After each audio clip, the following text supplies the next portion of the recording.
about some choices you've made to follow what you believe God's asking you to do, or you believe is the right path for you as a peacemaker.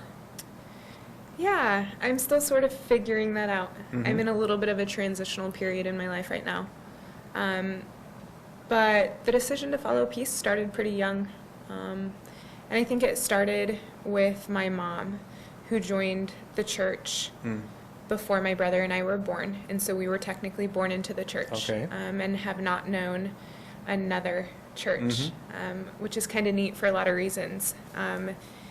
We grew up with the idea of peace in our household. I can remember one instance specifically when we had a pretty bad fight. We were really, really angry at each other, and it was the first time that I had ever hit my brother, and I reached out and I hit him. And looking back, I don't remember why, I don't remember what we were fighting about, but I remember him being really stunned, and then my mom sitting us down and talking about it like we often did.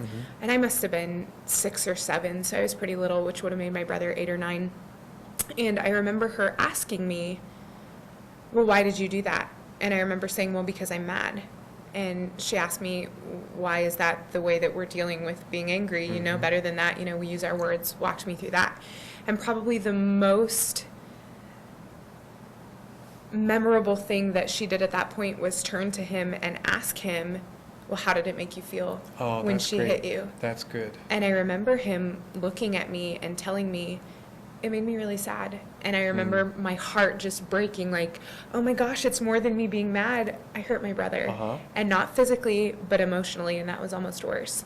And I still remember going back to that at times when we would fight. And I can remember in my work with kids since then, you know, both in public schools and nannying and babysitting and that sort of thing, using that technique, because oftentimes that human connection about, you know, they are people, and these are people that you know and love, and even when they're not, emotions get to us. Right.